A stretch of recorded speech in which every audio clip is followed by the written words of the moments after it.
Okay, this week we're in conversation with centre-back and longest-serving Braintree player currently, Kyran Clements. Hi, Kyran. Hi, you're right. Okay, just going to go through a few of your details. So, you're 24, Yep. That's where you're born. Ipswich. And who you support? Ipswich Town. That follows, doesn't it? Now, as far as your career goes, you started out at AFC Sudbury, Yep, so FC Sudbury. to Bury, Yep. then obviously came here and was dual registration, Leiston. Yep. So tell me about when you first started out at AFC Sudbury. Were you a centre-back then? What were you doing in your life before that? Were you playing football somewhere else? Or? Yeah, so playing football in and around Ipswich, locally, actually sort of Woodbridge Town, sort of through my youth years. And then went to AFC Sudbury as an under-18. And then played there, and then from there moved on to sort of Bury Town, to then my career path to where I am now. But yeah. So you're slightly climbing up the Yeah. leagues a bit at the moment. Okay. And I believe also you've got a younger footballing brother. Tell me about him. Yeah, so younger brother, Bailey, who's similar to himself, the love of football has always been there, and he's say 20 years old, and he's also playing as well himself. Defender, yeah, left back. So contrast to me, I'm sort of on my right and he's on the left. But yeah, so he's playing as well. Okay. Now, when you came here, Glenn Driver was the boss. Did you play for him at Leiston at the time, or? No, so I joined here with Glenn Driver. Took me over from Bury. Yeah. So then I was with Glenn here, and then when Glenn departed and went back to Leiston, I was then on loan and joined Leiston under Glenn before I then came back here. So how did Glenn get in touch with you originally? Was it something you'd seen you at Bury, or?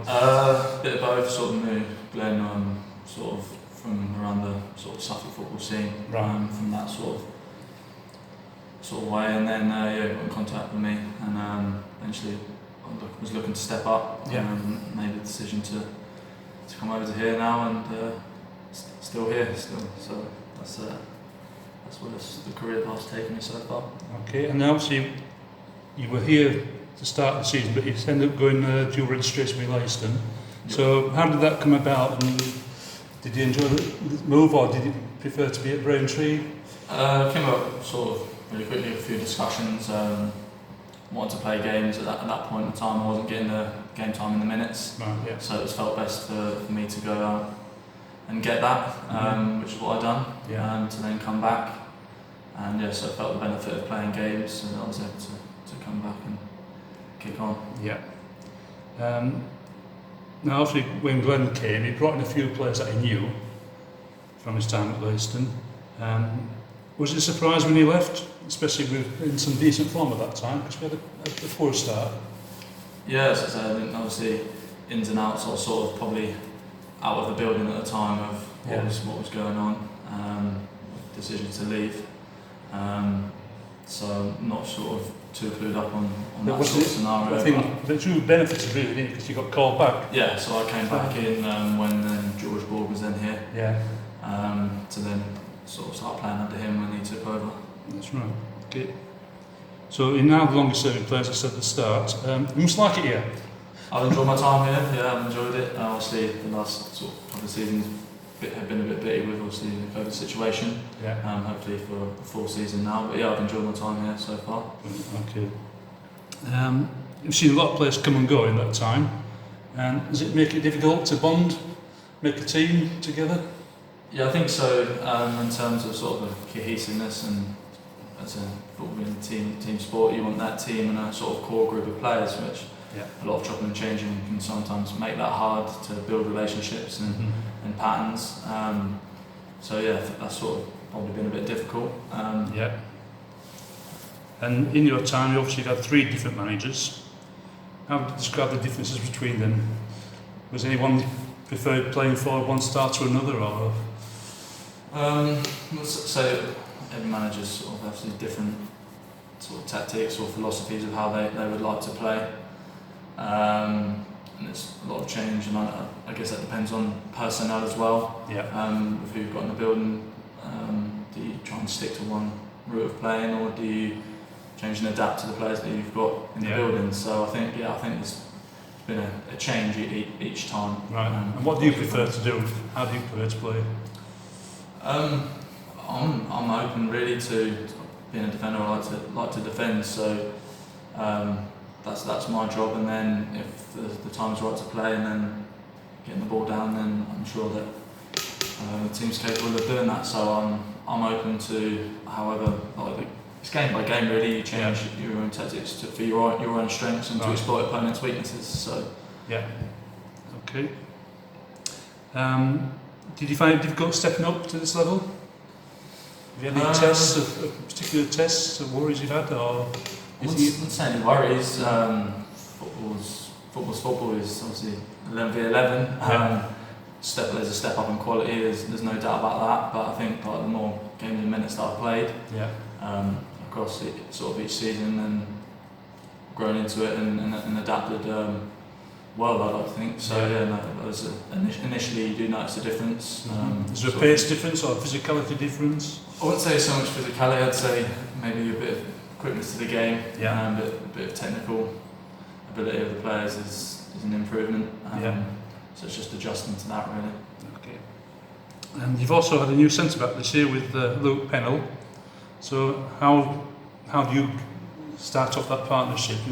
Is it all down to training? Do you speak to each other constantly when you're playing? And is he, as a senior player, advising you more? Or?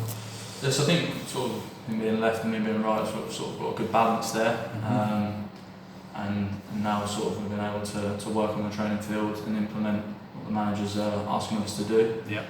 Sort of as a back to the pairing and as a back four as well, sort of trying to get that sort of rigid structure and more games and help to build that relationship to strengthen and improve. So now I've enjoyed it so far.